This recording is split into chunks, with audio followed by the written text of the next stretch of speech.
Welcome to the war narrative where wars become stories. In the year 1665, the Spanish crown was given to a boy who seemed unlucky from the start. Charles II was the last of the Spanish Habsburgs. He was weak, sick, and strange to look at. His body was twisted by sickness. His face had the famous Habsburg jaw, a problem that made his jaw stick out and made it hard for him to talk. People at the court whispered that he was less like a king and more like a ghost. He showed everyone that Spain was falling apart. They called him El Hechizado, which means the bewitched, as if magic was the reason for his terrible condition. The nickname was more than just making fun of him. It showed that people in the nation were already worried and believed in magic. In 17th century Spain, where religion and government were mixed together, people believed that curses and God's punishment could destroy empires. Priests ordered special ceremonies to remove demons from the king. Scientists made medicines from crushed pearls and strange plants. None of it worked. Charles stayed weak, unable to have children, and more disconnected from reality. Historians today mostly agree that Charles's condition was not caused by witches, but by his family bloodline. The Spanish branch of the Habsburg family had for many generations married within itself. Uncles married nieces, cousins married cousins, to keep money and land in the family. The result was a royal family that was falling apart because of its own choices. Modern science suggests Charles got a dangerous mix of bad genes that left him unable to have children and gave him brain problems. His jaw, his small body, and his inability to father children were not accidents. They were the expected result of the family's obsession with keeping power. Still, we must not laugh at him as people often did back then. Charles II was not just a strange person to stare at. He was the ruler of one of the largest empires on earth. Spain still controlled huge lands stretching from the Americas to the Philippines, from Naples to the Netherlands. Yet at its center stood a man who could barely walk without help, whose speech was unclear, and whose mind often failed. When ambassadors visited Madrid, they were shocked not only by the king's problems, but by the court's desperate attempt to hide them. Behind the shine of palaces and ceremonies was a crumbling foundation. The Spanish people also lived in the shadow of this decline. The empire's riches from the New World had long since been spent in foreign banks. Gold and silver arriving from Mexico and Peru were almost immediately spent on wars Spain could no longer win. Its once mighty armies were underfunded and often defeated. Farmers left the land for cities where there were no jobs. Rich people lived in luxury and didn't have to pay taxes. The economy was hollow even as the empire's territories stayed vast. Charles's tragic figure became a symbol of Spain itself. Large in size, empty in strength. His rule was marked by poor decisions, court plotting, and the big question that worried every nobleman and foreign ambassador. What would happen when this bewitched king, unable to have an heir, finally died? Europe knew the answer would not be peaceful. When Charles died, the Spanish Empire stretching across continents would be left without a natural successor. In the palace hallways of Madrid, whispers grew louder. France and Austria were already preparing their claims. Diplomats schemed, ministers wrote secret agreements, and Europe's great powers sharpened their swords. The king might have been weak, but the shadow he cast across the continent was huge. His life was the fragile thread holding together, or perhaps delaying, the greatest war Europe had yet seen. And so, as Charles II stumbled through his short and painful reign, the world waited. His jaw stuck forward, his body bent, his spirit broken. Yet in his silence he carried the fate of kingdoms. When he died, that silence would break into thunder. The final years of Charles II's reign were controlled by the question no prayer, drink, or doctor could solve. Who would inherit Spain's vast empire once the bewitched king was gone? The Spanish monarchy had always been a strange puzzle. On maps, it appeared unstoppable. Its control stretched across oceans, from the silver mines of Potosi to the spice routes of Manila, from Flanders in the north to the warm shores of Naples. Yet inside Spain itself, the empire was dying by slow suffocation. Money problems seeped through every level of society. Centuries of war had drained the money dry.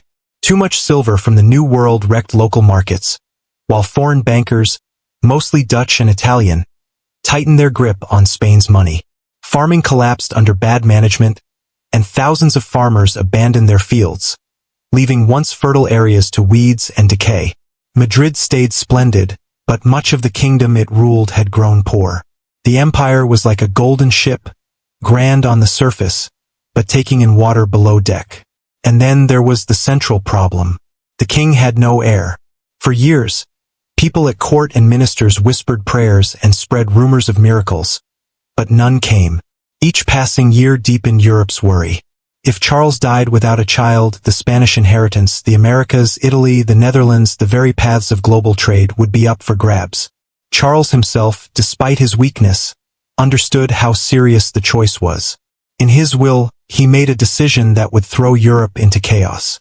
He named Philip of Anjou, grandson of Francis Louis XIV, as his successor. To Charles, this seemed the safest choice. Philip was young, promising, and related to Charles through his mother, Maria Theresa of Spain. Perhaps most importantly, Philip represented keeping things the same, keeping Spain's crown under another great Catholic family. But what seemed natural to Madrid was terrifying to Europe. If Louis XIV's grandson inherited Spain, then the Bourbon family would control both France and Spain.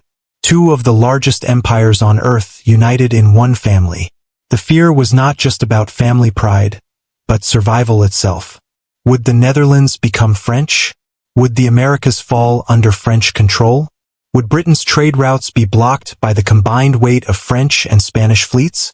To the leaders of Europe, Charles's will was not simply a legal paper. It was a ticking time bomb. Louis XIV, always the Sun King, took the moment. He declared Philip King of Spain, crowning him Philip V. In Versailles, the court celebrated with joy. France now stood at the edge of becoming the unquestioned master of Europe. But not everyone celebrated. Across the continent, old worries awakened. The Austrian Habsburgs were furious. Leopold I, Holy Roman Emperor, had long prepared his own claim. He insisted that his son, Archduke Charles, was the rightful heir to the Spanish throne. In taverns, newspapers, and churches, Europe began to debate. Would Spain's empire be ruled from Versailles or from Vienna? The common man may not have known the fine points of family law, but everyone understood what was at stake. Trade, taxes, borders, the very rhythm of everyday life. Charles's will had not solved Spain's problem. It had set it off like a bomb. And as the bells rang in Madrid upon the king's death in 1700, the empire mourned. But elsewhere in Europe, the sound was not of mourning, but of war drums. The peace of the continent, fragile as glass, had just been shattered. In France, the death of Charles II was not just news. It was opportunity. At Versailles, beneath the glittering lights and endless mirrors of the Sun King's palace, Louis XIV imagined a Europe reshaped in his image. For decades, Louis had styled himself not just as a king, but as the living example of order, culture, and divine right. His wars had scarred Europe. His palaces dazzled it and his diplomats scared it. Now, with his grandson Philip seated on the throne of Spain, the Sun King believed the stars themselves were aligning for the Bourbon dynasty. The French court celebrated the possibility of unification. Ministers whispered of a Franco-Spanish alliance that would control trade routes from the Caribbean to the Mediterranean. Poets and writers compared Louis to Charlemagne, ruling over a new empire that could stretch across two continents. To many in Versailles, it seemed like destiny. The Bourbons would succeed where the Habsburgs had failed, tying Europe together under one family. Yet Louis's dream was not born alone. For half a century, Europe had lived under the weight of his ambition. He had already expanded France's borders through wars of conquest, taking Alsace, parts of Flanders, and lands along the Rhine. His armies were the most disciplined and feared in Europe. His finances were reorganized to support long campaigns. His state was centralized like no other. But Louis's ambitions went beyond battlefields. He used culture as a weapon. French became the language of diplomacy. Versailles became the model for royal courts across the continent. Even Spain, weakened and decayed, looked with envy at France's splendor. And yet, Beneath the gold and grandeur, the Sun King's plan caused unease. To his neighbors, Louis XIV was less a shining king than a looming shadow. The Dutch remembered his invasions with bitter clarity. The English feared the strangling of their trade. The Austrian Habsburgs saw their very existence threatened. Even within Spain, suspicion remained. Would Philip rule as a Spanish king, or would he just be a puppet of Versailles? Louis tried to calm these fears, saying, "The Pyrenees no longer exist," a phrase meant to signal unity between France and Spain. But to Europe's rulers, those words carried a darker meaning. If the mountains that separated France and Spain were gone, then what barriers remained at all? Where would Bourbon ambition stop? For the common people, these questions were not abstract. Farmers in Flanders knew that if war came again, their fields would be trampled by horses and soaked in blood. Merchants in London feared that their ships would face higher taxes or worse, French pirates. Soldiers who had only just returned home from Louis's earlier wars prepared for the drums of another campaign. The world could sense that the Sun King's dream was not a peaceful one.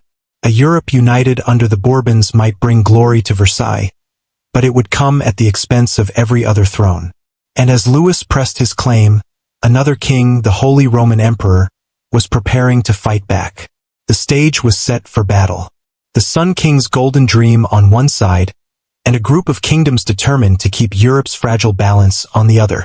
The War of the Spanish Succession was about to erupt.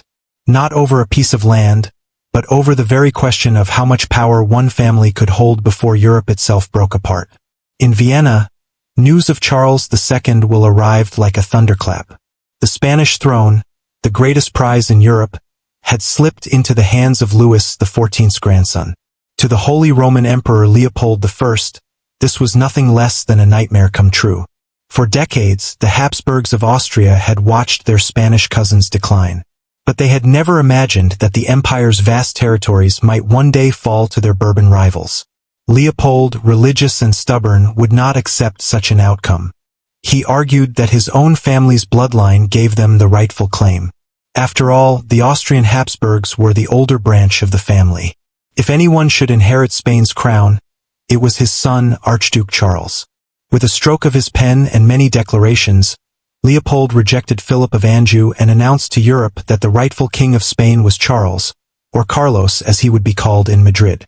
This announcement might have sounded noble in Vienna's marble halls. But in Spain it fell flat.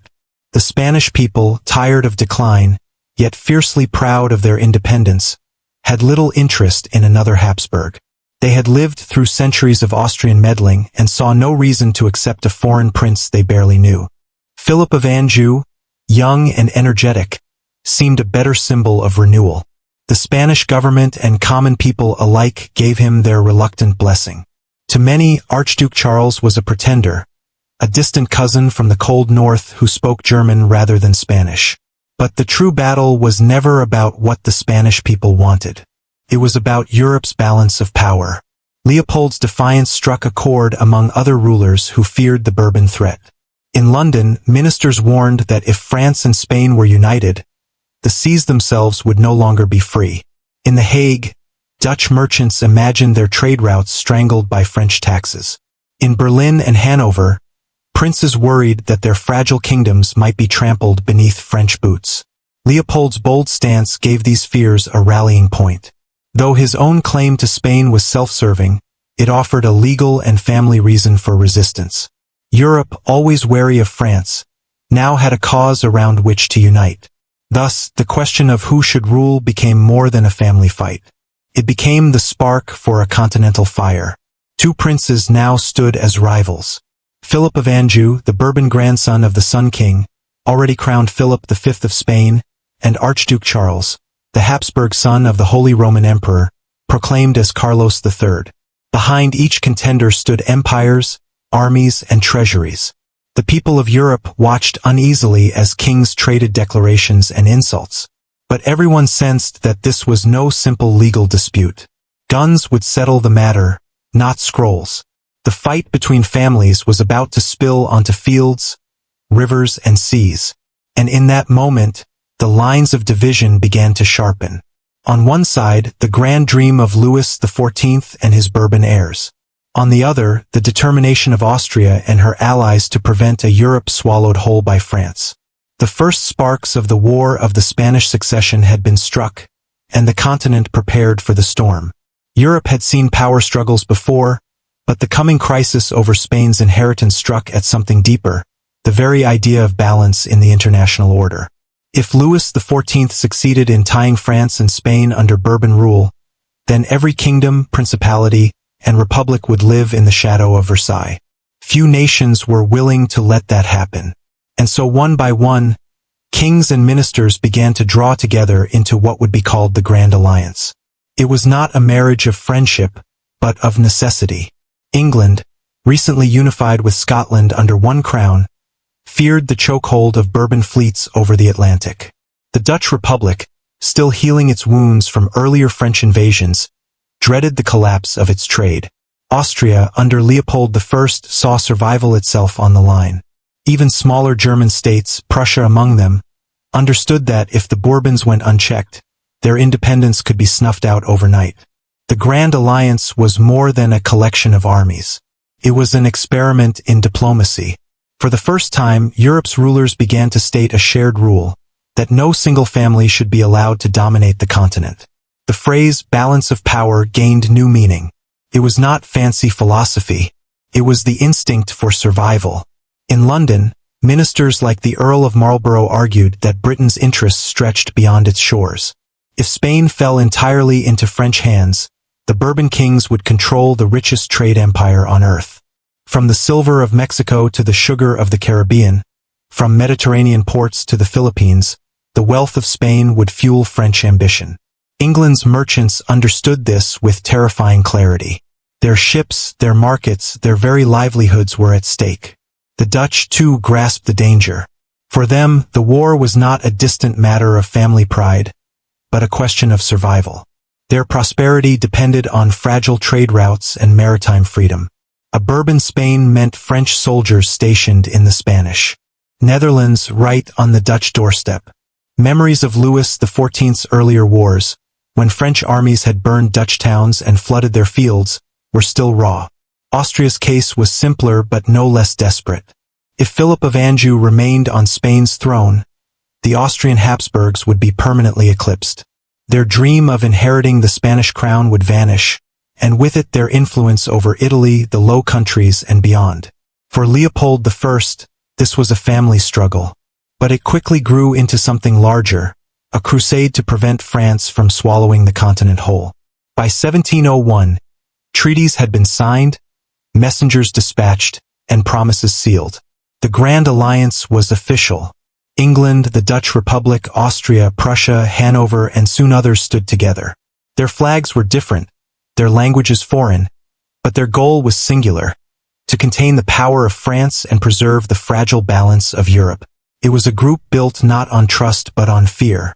Each member knew that alliances in Europe could be temporary, that betrayals and side-switching were as common as battlefield victories. Yet, for the moment, survival bound them together. They could not allow the Sun King's dynasty to burn brighter still. The clash to come would not be a small fight or a border dispute.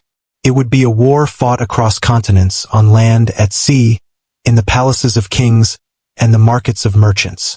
It was the birth of modern coalition warfare, where states sacrificed independence for shared defense. The Grand Alliance had been forged in desperation. Soon it would be tested in fire. When war finally broke out in 1701, the world did not hesitate.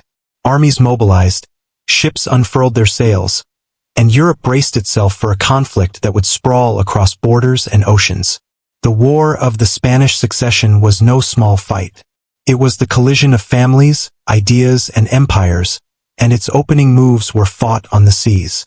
In 1702, the Allied fleet struck at Vigo Bay, a port on Spain's Atlantic coast, where treasure ships from the New World had anchored under French protection. The battle was swift and decisive. English and Dutch warships stormed into the harbor, unleashing cannon fire that shattered the defenses. Fires consumed Spanish galleons, and the waters glittered with the silver coins and treasure chests that spilled into the bay. For the Allies, it was more than a victory. It was a symbol. The Bourbon alliance, once thought untouchable, could be broken. The shock waves spread quickly. Portugal, long aligned with France, reconsidered its position. For centuries, Portuguese merchants had relied on the sea, and naval power mattered more than family loyalties. If the British and Dutch could destroy fleets in their own harbors, then surely Portugal's colonial empire from Brazil to Africa was safer under their protection. By 1703, Portugal had switched sides, opening a new front on the Iberian Peninsula. That same year, another defection rattled the Bourbon camp. The Duchy of Savoy, once an ally of France, abandoned Louis XIV and joined the Grand Alliance. Its reasons were practical.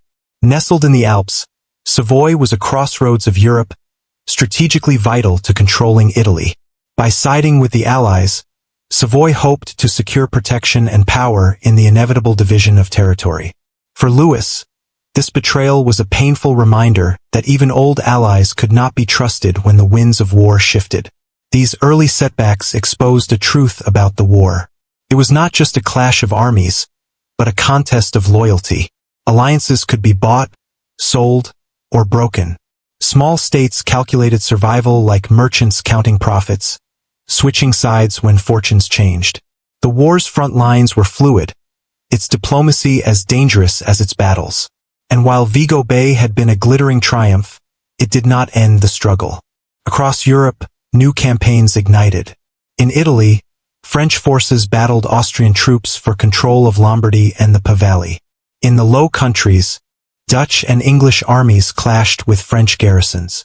Even in Spain itself, the Bourbon king Philip V found his rule contested by rebels and foreign armies who proclaimed the Archduke Charles as Carlos III. Still, momentum seemed to favor the Grand Alliance. Its commanders were cautious but clever, its fleets dominant on the seas. Each victory, each defection tightened the noose around France and Spain.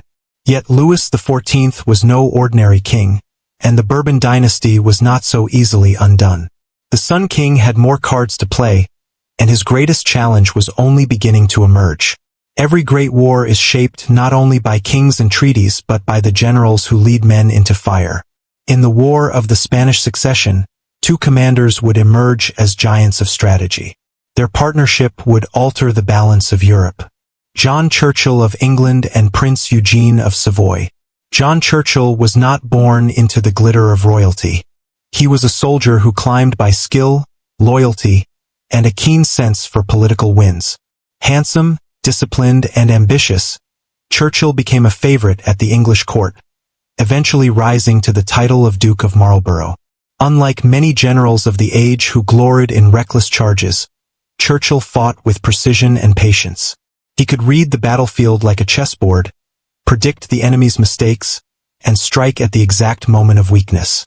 To his soldiers, he was both stern and fatherly, a leader who shared their hardships and understood that victory was won not in bursts of glory, but in discipline and endurance. His ally was of a different type. Prince Eugene of Savoy, rejected in his youth by the court of Louis XIV, had crossed the Alps to offer his sword to the Austrian Habsburgs. What France dismissed as a frail, bookish youth became instead one of the greatest generals of his age. Eugene was daring, energetic, and ruthless when the situation demanded it.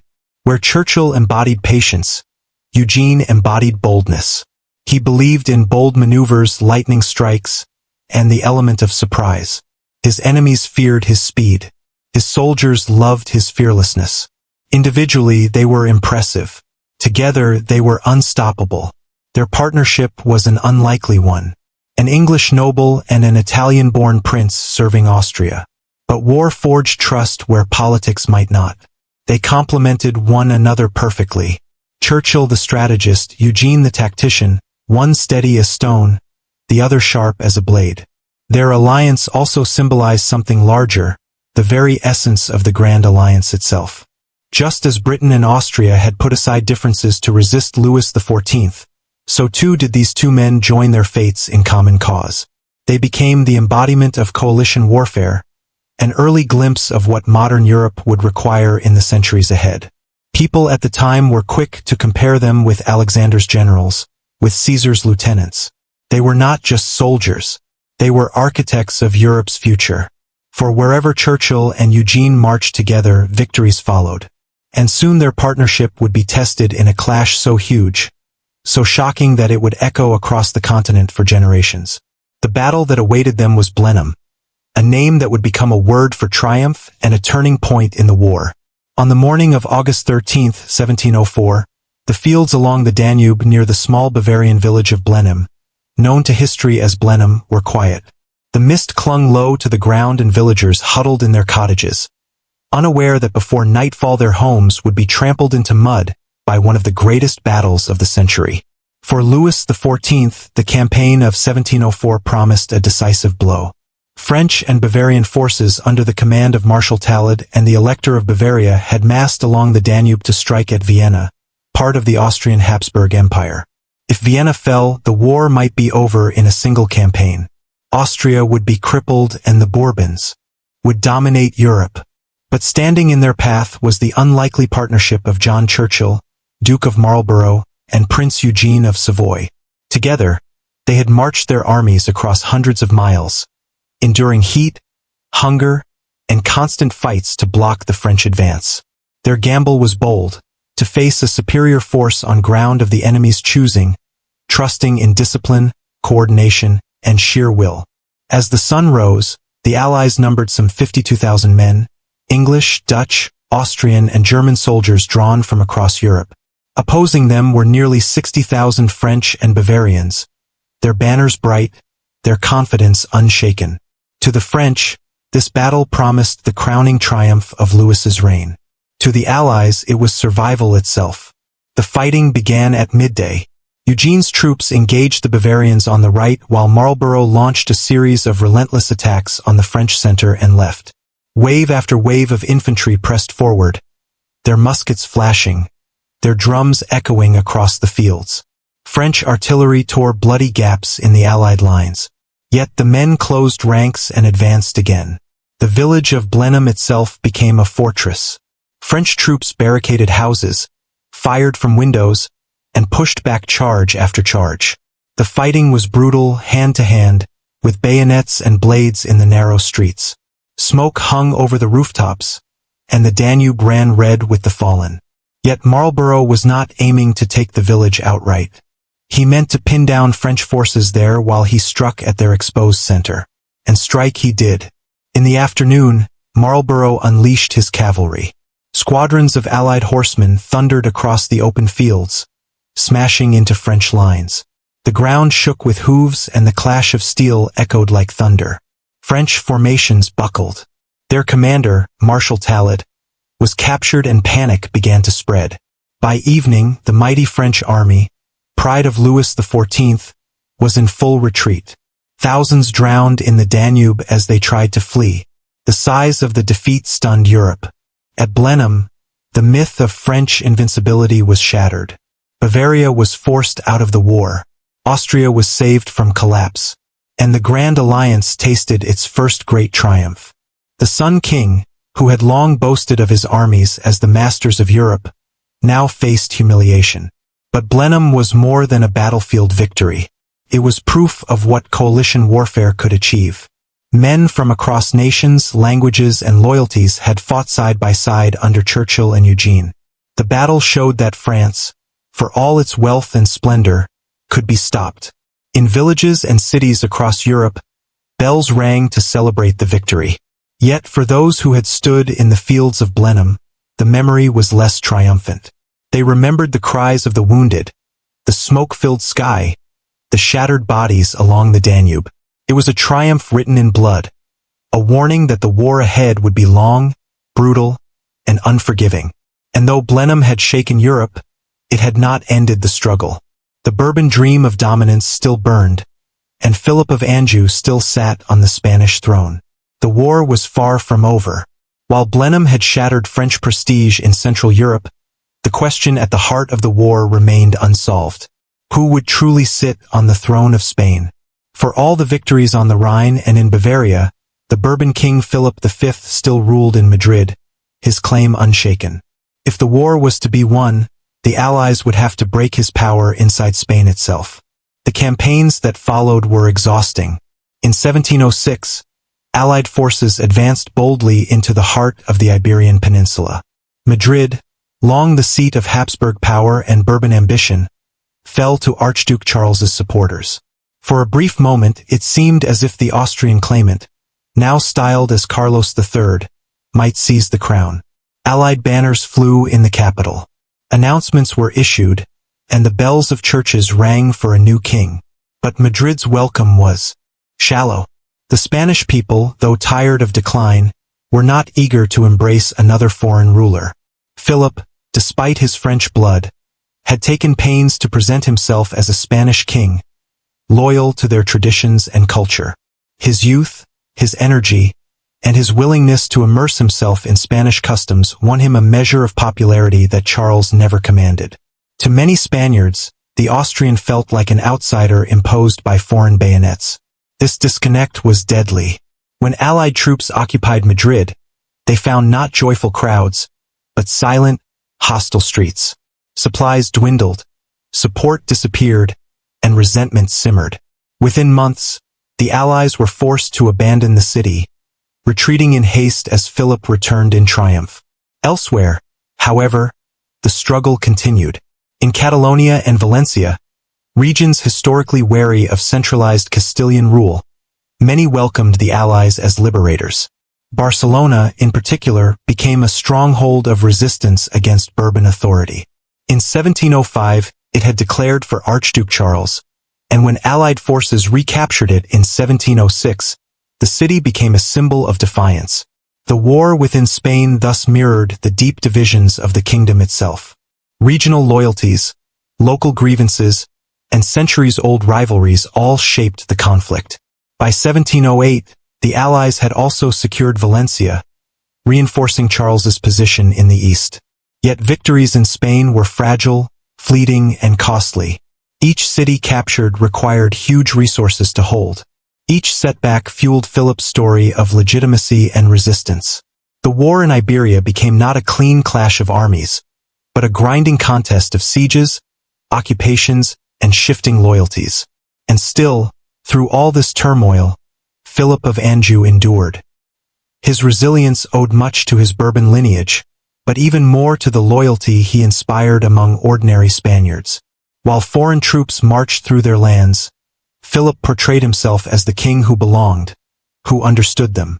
It was a powerful message, and it meant that even as the Allies won battles, they struggled to win Spain. The fate of the Spanish throne was no longer decided by great victories like Blenheim, but by something more difficult to grasp, the hearts of the people. And in that arena, the Allies were beginning to falter. If the fields of Spain were contested and uncertain, the seas told a different story. By the middle of the war, it was clear that Britain had discovered its true weapon, not its armies but its navy. The Royal Navy had been expanding for decades. Yet the War of the Spanish Succession transformed it from a regional force into the single most powerful fleet in the world. Naval battles were not simply clashes of ships, but gateways to empire. And nowhere was this more evident than in the Mediterranean. In 1704, a daring Anglo-Dutch fleet sailed into the narrow waters at the mouth of the Mediterranean and seized Gibraltar. The Rock, as it was called, was a fortress of stone, commanding the strait through which all ships between the Atlantic and Mediterranean must pass. Its capture was more than a tactical victory. It was a symbol. Britain had secured the key to southern Europe, and with it a naval base that would remain in its possession for centuries to come. Even today, Gibraltar stands as one of the most enduring legacies of this war. From Gibraltar, the British extended their grip. Minorca soon followed, giving them another vital harbor in the western Mediterranean. With these two prizes, Britain could project power deep into Europe's southern seas, threaten Bourbon supply lines, and ensure that the balance of power at sea tilted firmly in their favor. Naval supremacy also reshaped global commerce. French and Spanish treasure fleets, once the arteries of empire, became prey for British privateers. Merchant ships carrying silver from the Americas or spices from Asia sailed under constant threat, their journeys shadowed by British warships prowling the Atlantic. Trade was no longer safe under Bourbon protection. The seas themselves had become hostile territory. This dominance gave Britain power far beyond Spain. It ensured that while continental battles raged without clear winners, Britain could steadily expand its colonial and commercial reach. From the Caribbean to the Indian Ocean, ports and markets slowly bent to British influence. The war that had begun over a family succession was quietly laying the foundations for Britain's rise as the world's great maritime empire. And yet, naval supremacy came at a cost. The capture of Gibraltar enraged Spain, whose people saw it not as a strategic prize, but as a humiliation. To them, Gibraltar was Spanish soil, sacred and indivisible, now in foreign hands. This resentment would fester for generations, ensuring that even long after the War of the Spanish Succession ended, Gibraltar remained a point of anger between Spain and Britain. Still, in the immediate moment, the Mediterranean War gave the Allies something they desperately needed: stability. On land, victories were fleeting. Cities won and lost in rapid succession. But at sea, Britain's mastery was permanent, undeniable, and growing. It was a reminder that the war was not only about thrones and families. It was also about oceans, trade, and the shifting geography of global power. By 1708, the War of the Spanish Succession had dragged on for nearly a decade, and Europe was weary. The early thunderclaps of Blenheim and Vigo Bay had given way to grinding campaigns, sieges, and stalemates. Victory still came, but none decisive enough to end the struggle. The result was a war of wearing down that drained treasuries and bled populations dry. For France, the burden was enormous. Louis XIV, once the Sun King, was watching his realm dim under the weight of endless taxation and famine. The wars that had once filled Versailles with glory now filled its villages with hunger. Crops failed, armies deserted, and peasant uprisings flared as the king's officials scoured the countryside for more revenue. Even Louis's legendary confidence faltered as he begged his nobles and clergy to contribute to the war effort. "The state," he once said, "is myself." But by 1708 it was clear the state was staggering. Spain fared no better. The Bourbon king Philip V clung to his throne, but his people bore the cost. Armies took food from villages, trade declined, and local economies collapsed under the strain. In regions like Catalonia, anger toward Madrid's centralizing Bourbon rule hardened, fueling rebellion as much as foreign invasion. For ordinary Spaniards, the war was no longer about family legitimacy, but about survival in a land torn apart. The Allies too suffered. Britain and the Dutch Republic financed much of the coalition effort, but money was not infinite. The Dutch, once Europe's bankers, were staggering under the strain of maintaining armies and fleets. Their ports still thrived, but their fields lay neglected, their debt rising steeply. Britain, though buoyed by naval victories, faced growing political opposition at home. Parliament began to question whether the endless blood and coin poured into the war was worth the gains. Austria struggled under the same weight. Its armies fought stubbornly in Italy and Spain, but the empire's resources were stretched thin, and its people, weary from decades of conflict with the Ottomans, now carried another crushing burden. Across Europe, the signs of exhaustion were everywhere.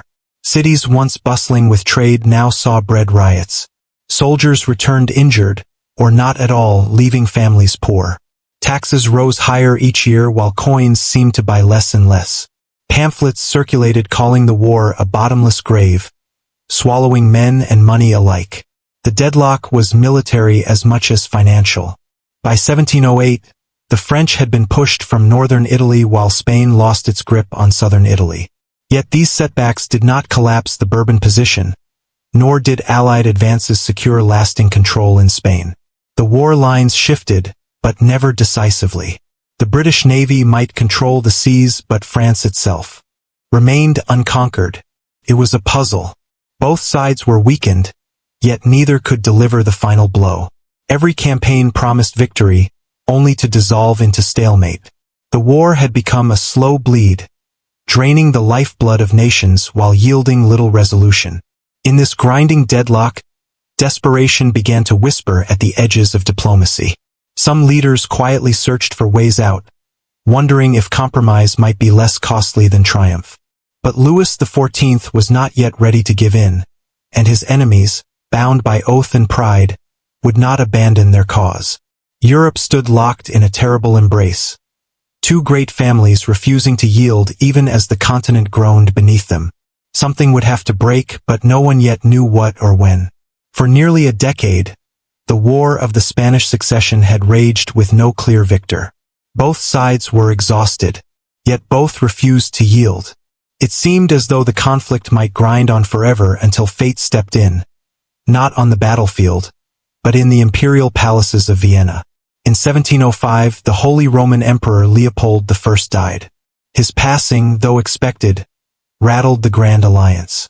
Leopold had been the architect of Austria's claim to the Spanish throne, the man who had insisted that his son, Archduke Charles, was the rightful king of Spain. With Leopold gone, his eldest son, Joseph, rose as emperor. Joseph I was young, energetic, and reform-minded. For the Allies, his rise promised continuity. Charles would still fight for the Spanish crown while Joseph governed the empire. The war, they believed, could continue with renewed energy. But Europe's family stage was never so simple. 6 years later, in 1711, tragedy struck again. Emperor Joseph died suddenly of smallpox at only 32 years old. His death sent shock waves through Europe. Overnight, the fragile balance of the war shifted. For Joseph's younger brother, Archduke Charles, inherited not only the Austrian claim to Spain, but the imperial crown itself. Now, the man the Allies had fought to place on the throne of Spain was also the Holy Roman Emperor, ruler of Austria, Hungary, and much of Central Europe. If Charles were to win in Spain as well, he would command two of the most powerful crowns on the continent. The ghost of a super Habsburg empire loomed, an empire every bit as threatening to Europe's balance as a Bourbon union of France and Spain. The irony was unmistakable. The Grand Alliance had gone to war to prevent one family from becoming too powerful. Yet, if they continued fighting for Charles, they risked creating the very same problem in reverse. Britain, the Dutch, and even some Austrian allies hesitated. Was it truly in their interest to see Charles rule both Vienna and Madrid? Would they simply be exchanging a Bourbon Europe for a Habsburg one? This family twist unraveled much of the unity that had held the Allies together. Britain's ministers, wary of overcommitting, began to look for a way out. Dutch leaders, drowning in debt, were reluctant to fight for a cause that now seemed self-defeating. Austria pressed on, but increasingly alone in its determination to seat Charles on Spain's throne. For Louis XIV, who had endured humiliation after humiliation, the timing could not have been better. His armies were still battered, his treasury near collapse. But his enemies were losing the very reason they had gone to war. Fate, it seemed, had handed the Sun King a reprieve. And so, with the death of one emperor and the rise of another, the war was transformed. It was no longer about justice or legitimacy. It was about pragmatism, exhaustion, and the shifting calculations of power. The Grand Alliance had lost its rallying cry, and Louis saw his chance to turn stalemate into survival. When Archduke Charles inherited the imperial crown in 1711, the entire logic of the war collapsed. 4 years, the Grand Alliance had marched under a single banner, to prevent Louis XIV's family from uniting France and Spain. But now, if Charles also claimed Spain, Europe faced the same nightmare in reverse. A Habsburg super-empire would dominate from Vienna to Madrid, stretching across Italy and the Low Countries, rivaling even the empire of Charles V from 2 centuries earlier. The contradiction was impossible to ignore. Britain, whose parliament had grown increasingly wary of endless war, asked bluntly, why should Englishmen bleed and die to seat Charles on the Spanish throne when his victory might prove just as dangerous as Philip's? The Dutch, drowning in debt and fearful of another French invasion, echoed the same feeling. Even within Austria's allies, whispers of doubt grew louder. The Grand Alliance, once united by fear of Bourbon power, now broke apart under fear of Habsburg power. Diplomats scrambled for justification, but the truth was stark. The war no longer had a clear purpose. The people of Europe sensed it, too. Pamphlets and sermons questioned the purpose of sacrifice. What was all this suffering for if victory only replaced one master with another? Soldiers muttered in camps, merchants groaned under taxes, and peasants cursed both sides as taxes devoured their livelihoods. Louis XIV, battered but unbroken, seized the moment. His France was still starving, his armies diminished, but he understood politics as well as war. He spread word through pamphlets and messengers that France sought only peace while his enemies clung to a collapsing cause. He portrayed Philip not as a French puppet, but as a true Spanish king defending his people against foreign imposition. To many Spaniards, it was a persuasive claim, and one reinforced each time Allied armies stumbled through Castile or retreated from Madrid. Meanwhile, Allied unity began to crumble. Britain negotiated in whispers. The Dutch pressed for truce. Only Austria, clinging to Charles's inheritance, pushed for the war to continue. But it stood increasingly alone. The war, once burning with ideological fire, had cooled into weariness, its flames fed now only by pride and inertia. On the battlefields, this exhaustion was evident. Armies marched without enthusiasm, campaigns dragged, and generals sought defensive positions rather than bold offensives. The war had lost its clarity. It was no longer a struggle for Europe's survival, but a contest no one truly wanted to win.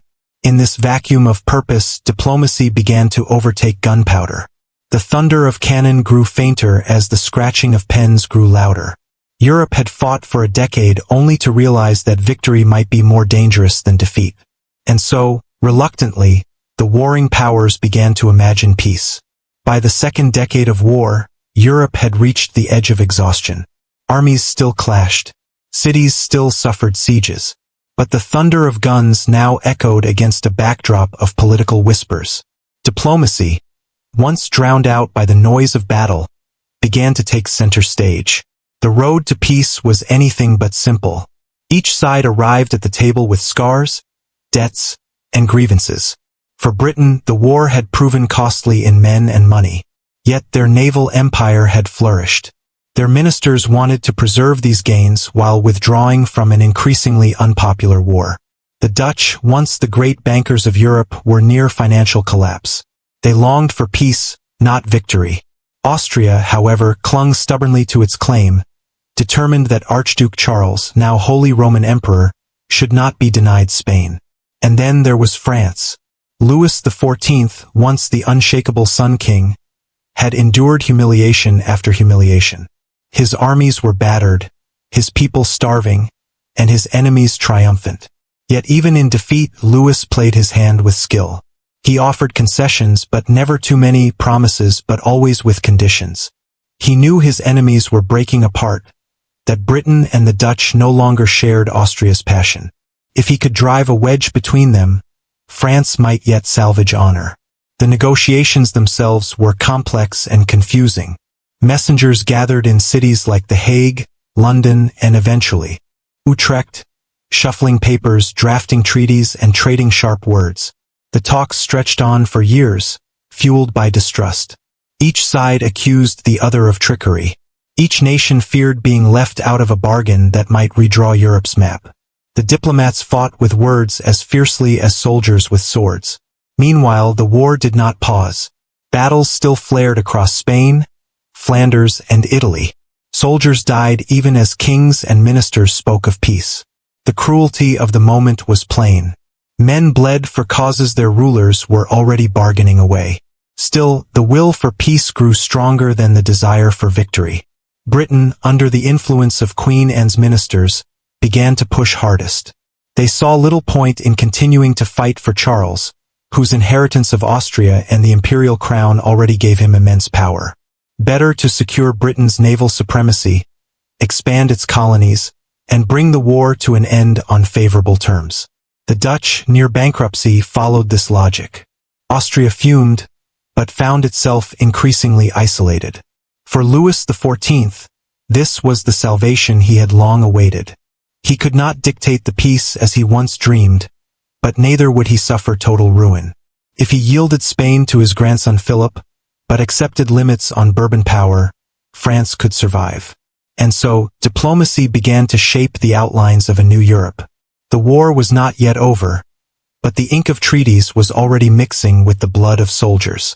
The world was about to discover that sometimes peace comes not through triumph but through exhaustion.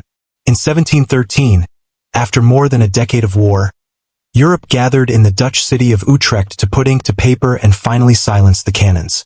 The negotiations had been long, bitter, and filled with suspicion.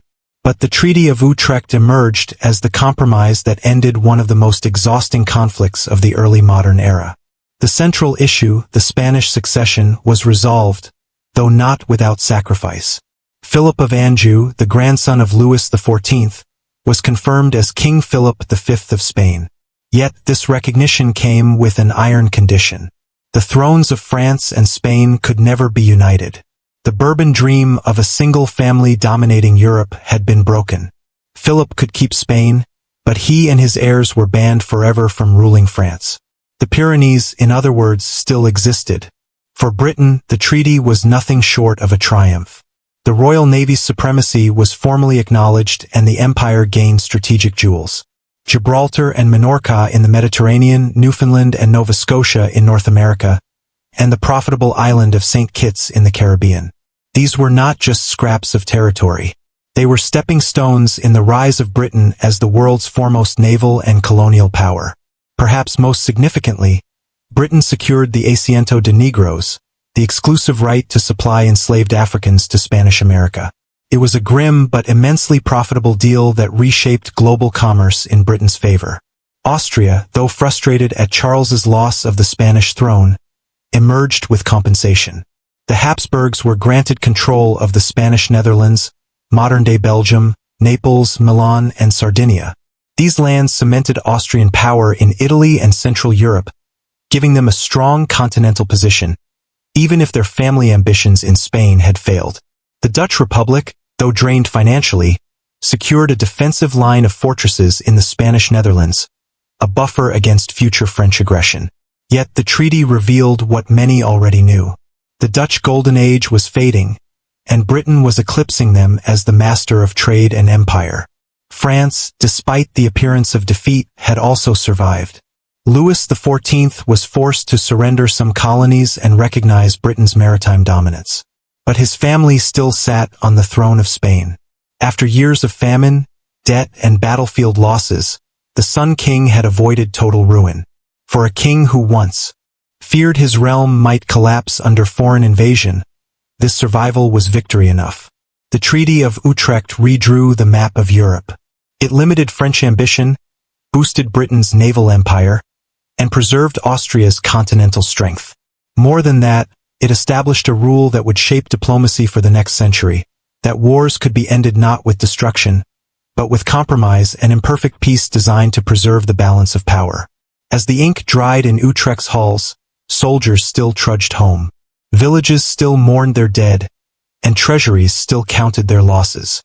But at last, Europe's great families had agreed to end the fight that had begun with a bewitched king and ended with a broken peace.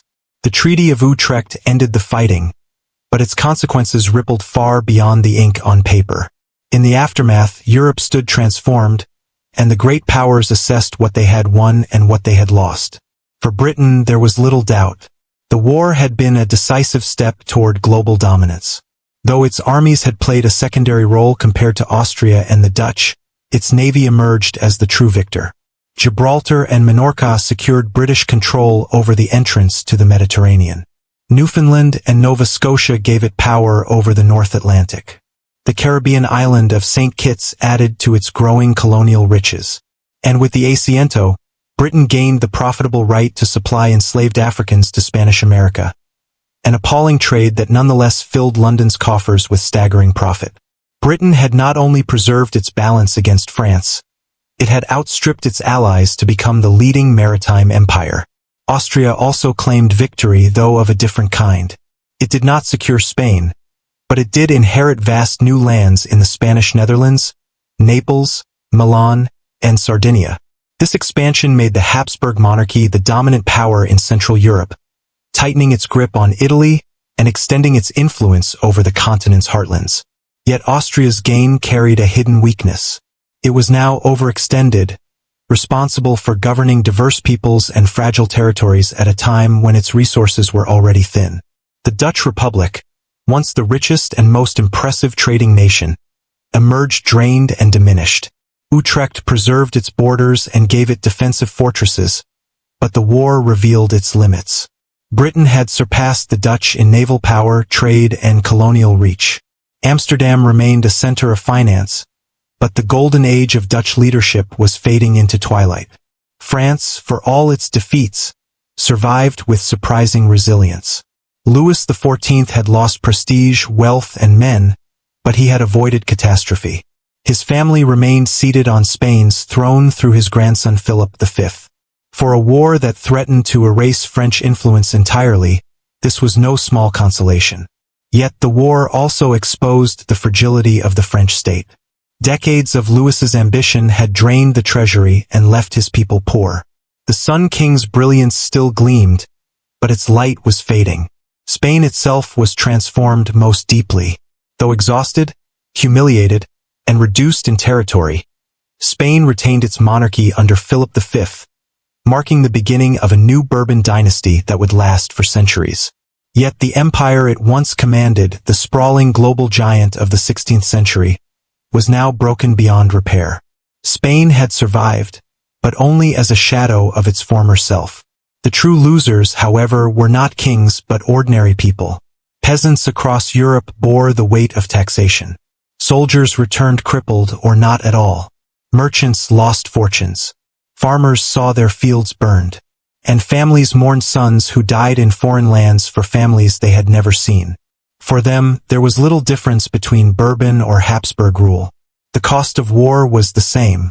In the courts of Europe, however, the lessons were clear. Utrecht had proven that family ambition could no longer go unchecked. Wars might still erupt, but the rule of balance, ensuring that no single power grew too strong, had been written into the fabric of diplomacy. Winners and losers alike left the war changed. Some gained land, some gained influence, others lost both. But all understood that Europe had entered a new age, an age where wars would be fought not only on fields and seas, but in the delicate balance of power. The War of the Spanish Succession ended with treaties and signatures, but its legacy stretched far beyond the quiet chambers of Utrecht. It was not just a conflict of families. It was a turning point that reshaped Europe's political order, colonial ambitions, and the very idea of international balance. For Britain, the legacy was unmistakable. The war confirmed what Vigo Bay, Gibraltar, and countless naval battles had already revealed. Britain's destiny lay upon the seas.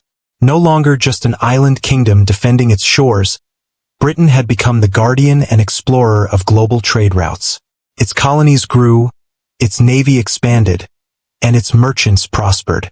In many ways, the 18th century would be Britain's century, its empire rising from the ashes of Spanish decline.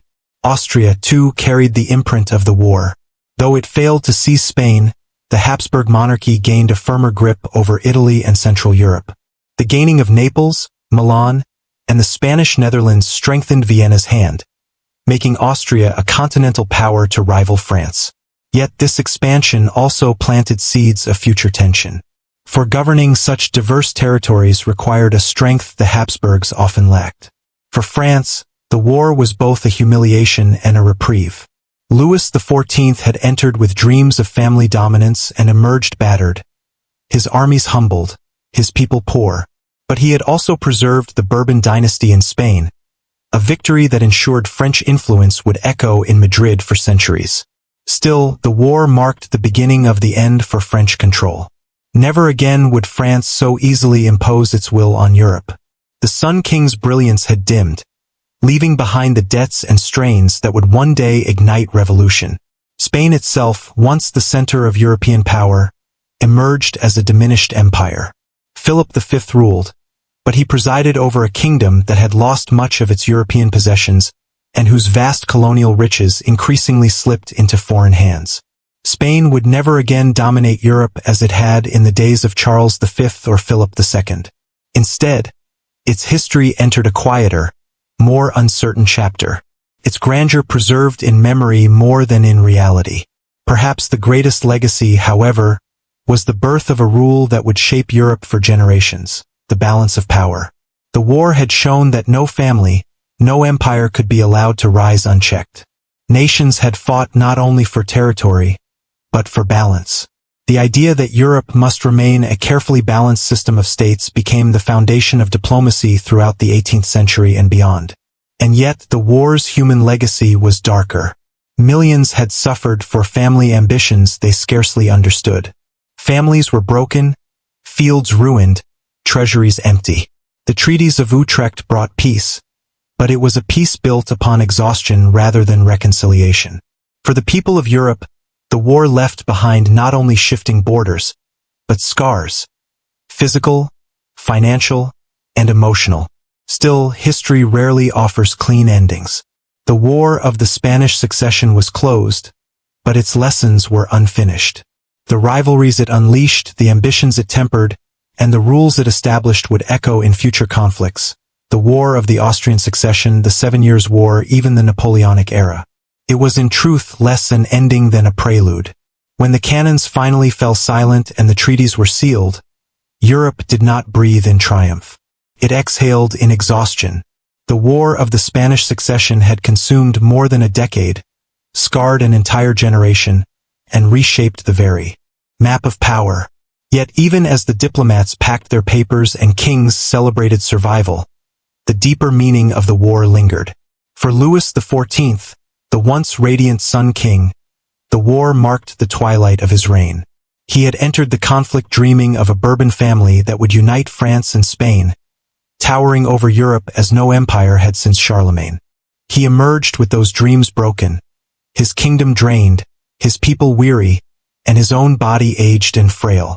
But he had preserved the crown for his grandson Philip V, ensuring that Bourbon influence would live on in Madrid. It was not the empire he had imagined, but it was survival, fragile, costly, and incomplete. Spain, too, emerged transformed. Under Philip V, the Bourbon family began to reform the kingdom, centralizing authority and attempting to breathe new life into a battered state. Yet the empire it inherited was a shell of its former self. The war had exposed Spain's weakness, stripped it of European lands, and left it increasingly dependent on others to protect its colonial wealth. The Spain that once best rode the world like a giant was now reduced to a quieter, more provincial role. Britain, by contrast, stood on the threshold of something new. Its naval victories, colonial gains, and financial resilience had given it a platform for global dominance. In the Caribbean, in North America, in India, British merchants and soldiers would carry forward the momentum born from this war. The Royal Navy became not only a tool of defense, but an engine of empire, shaping the century to come. Austria held firm, gaining Italian lands and the Spanish Netherlands, but it too was a power of limitations. Strong on maps, vulnerable in practice. Its fate would depend less on conquest and more on how long it could juggle its fragile, diverse holdings. But perhaps the greatest legacy of all was not in territory or treaties, but in the way Europe now thought of itself. The war had proven that no king could dominate unchecked, that balance was the law of survival. Groups of nations had stopped the Sun King, and groups of nations would continue to define Europe's diplomacy. It was a rule that would echo from the War of the Austrian Succession to the 7 Years' War and eventually to the struggle against Napoleon himself. The War of the Spanish Succession was in many ways the beginning of the modern European order, a system built not on empires alone, but on balance, groups of nations, and compromise. It marked the end of an age when families could gamble the fate of continents unchecked and the beginning of an age when nations, weary of ruin, learned that power must be contained. And so from the dying days of a bewitched king in Madrid to the fading light of the Sun King at Versailles, the war closed one chapter and opened another. The dream of a universal empire, whether Habsburg or Bourbon, was gone. In its place rose a new world, one of rivalry, balance, and empire building on a global scale. The stage was set not for kings, but for something larger.